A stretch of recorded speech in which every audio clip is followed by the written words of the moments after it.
Hey guys, I am ZBest. Welcome back to my channel. So today we are going to cover the ASTRON Rex 105mm. So we'll quickly cover the general statistics and the armor model, and then we'll get into a little bit of gameplay. So Tier 8 American Premium Medium Tank. It has a 5-shell autoloader with 320 alpha, standard pen of 190, 945 meters per second shell velocity, premium 1181 meters per second shell velocity, 250 penetration. Not terrible, not fantastic, but definitely workable. Like I said, 5-round autoloader, total clip time of about 30 seconds. There is a 4-second intra clip, which means that you can't perma-track things very easily, nor can you just sit there and drop your entire clip, as the opponent is very likely going to drop many rounds into you as you're trying to drop your clip. The gun, 1.74 second aim time with my loadout, which is vertical stabilizer, vents, optics, food. I just put BIA. I don't recall if I was running vents directive or not. I might have been. But yeah, so really good aim time, accuracy less so. The base is 0.41 with my loadout 0.37, so it's okay. 1600 clip potential is good on a tier 8, but the fact that it takes 16 seconds to fully unload makes it a lot more difficult to actually use. Soft stats, pretty good. Top speed, again, solid, like 52, compared to some of the more recent medium tanks, like the German tier 8, the one with 200 alpha, that kind of zips around, I think at like 60, 65. Brest, of course, 60, 65 as well. The only drawback is this very low power to weight, 14.42, so let's say 14.5 depending on your loadout, and that just isn't very good. Arguments could be made to put turbo on here, but again, the power to weight, it doesn't improve enough, and the soft stats, I mean, they're good enough. Like here, even on medium terrain, it'll go 52 if you get there, because again, the power to weight isn't very good. 1300 HP, it's about standard on a lot of things. It is not a very heavy tank, so do not try to ram things. View range, the base is 390. I was running optics because I was struggling to reach the 445 with my crew loadout and the alternate equipment loadouts. Gun depression, 10 degrees most of the way around. On the back, only about 3. Let's get to the armor model real quick. So, it is quite a low profile tank. Like, this thing is a lot shorter than people might realize looking at it like this. So, live model real quick. Upper plate, not very good, 160 effective. Lower plate is actually decent, 200 effective straight on. Of course, any angles changes everything up. 70 on the side, so I can't really side scrape or anything. Turret is actually not terrible, especially against tier 8s. Though, I mean, even with premium rounds on this thing, the 250 makes the turret pretty good. But then there's the huge cupola, so yeah, poking ridges is not going to be very good. Poking corners won't be very good. Basically, don't poke if you basically don't want to take a shot. If you are willing to trade, sure, but because of your low HP, because you're an autoloader, I don't recommend trading. And yeah, that about wraps up the armor profile. Of course, I think 50, I mean, HE will probably do a little bit to damage you there. Yeah, let's get into the gameplay. So, Overlord, I don't know if you guys know my opinions about it. It's a it's a playable map. I've had good games. I've had great games. I've also had terrible games. It's just a map. But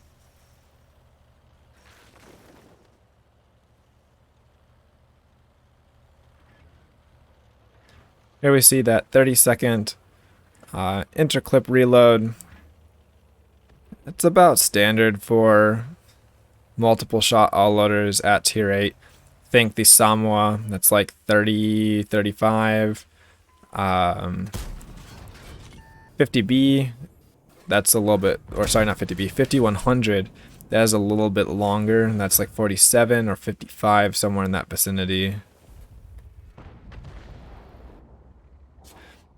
And there you could also tell that the intra clip is just, yeah, it's not that good. It really makes you plan out your moves accordingly, because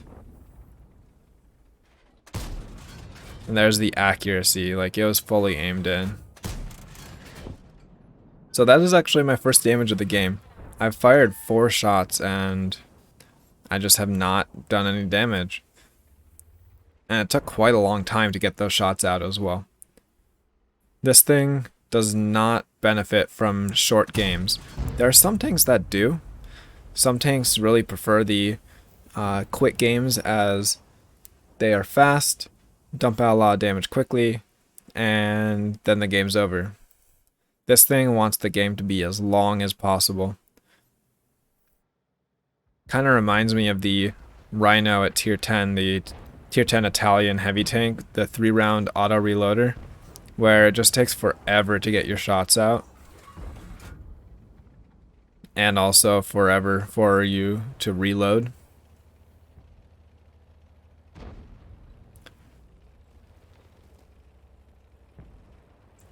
Yeah, so if you enjoy medium tanks with good gun depression and definitely workable mobility, like the low part of weight doesn't completely hinder your overall mobility. You will get from one side of the map to the other reasonably well.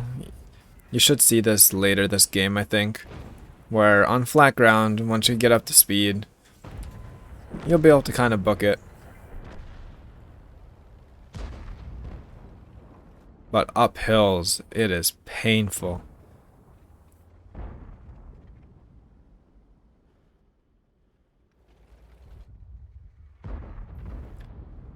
One of the other things that I forgot to mention is the crew. The crew loadout is, it's only 3 crew members. That was a that shot was kind of snuck in right there. Yeah, so 1 kill, 950 damage. Again, nothing super special. Here we can see cruising along. Did go up to 60 downhill though. 52 is the top speed. It can carry a little bit of momentum going uphill, but here we slow down all the way to 20, and it isn't even that steep of a hill.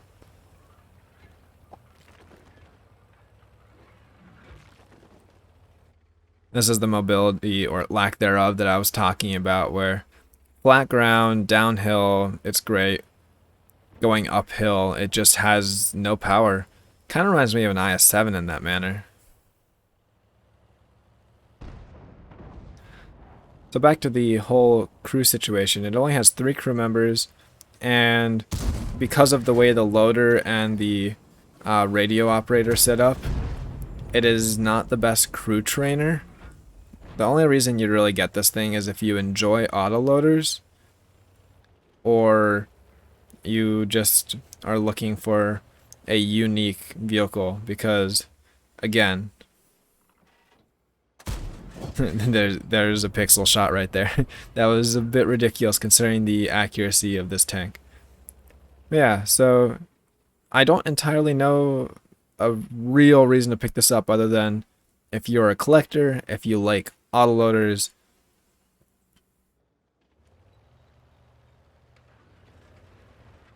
It's just kind of meh. Like, it is very mediocre. It has a 5-round autoloader, 1600 clip potential, but takes forever to load, takes forever between shots.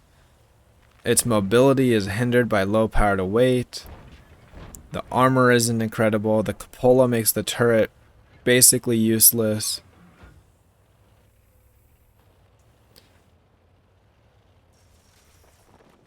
I'm not saying it's a bad tank. I did actually find it, I won't say fun, but enjoyable. Like, it didn't frustrate me to no end like a couple vehicles in this game. But I wouldn't play it as a go-to tier 8. Like, if I were to play a tier 8 autoloader, I would hands down go for a Burlesque, or if I went auto reloader, I'd go Progetto, of course. And if I went more on the heavy side, like the T-77 is still a really solid autoloader as well. And people don't give the 5100 enough love either. This thing just doesn't have any of the strengths of those other vehicles.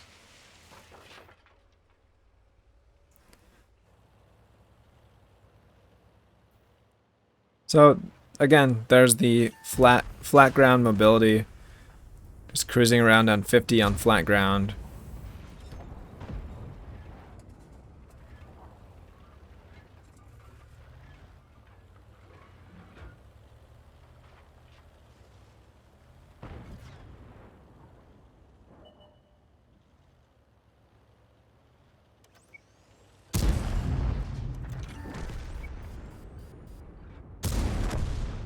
Two quick shots at the end. 4 seconds in between shots makes it kind of difficult to clean up kills for the most part, because other tanks will steal your kill before you're reloaded. But yeah, so we'll cover the post-game stats real quick.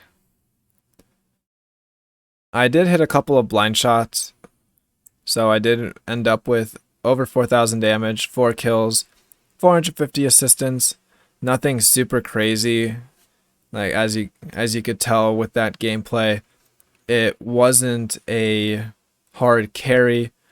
It was more of just do a little damage here, do a little damage there, and pick up the scraps from a bunch of other fights that were going on. This thing does not have very much carry ability because of the way the autoloader works. If you end up in a one-on-one, you are most likely going to take 1 at, if not 2, if not even 3 shots before you fully clip out the tank, which means you can really only take 1 or 2 1v1s for the entire game. If that. There are other tanks that come to mind that if the tank is below a certain HP, it'll kill it very quickly, like a TVP or a Progetto, or even a Burlesque. Anyways, we'll continue. Team score. I did get top damage. I guess could maybe classify as a carry, but I don't really see where I made a huge difference this game. The Astron, just like I said, not very good at carrying. Detailed report. Even though I made some credits, I don't know if I had extra stuff that I got. Premium, not the way to go if you're trying to make credits, though I feel like it's one of the only ways to make this tank playable. Unfortunately, lots of premium tanks lately have been that way. Astron, latest example, probably the next one after this as well, where for some reason the premium rounds are just the best rounds if you want to actually play well. Anyways, hope you guys enjoyed that quick review. I will see you around, and make sure to like, comment, and subscribe if you like this video. I should have an exciting non-gameplay video coming out in the coming weeks once I get a little bit of time and put it together, as classwork has been taking up most of my time. But yeah, later.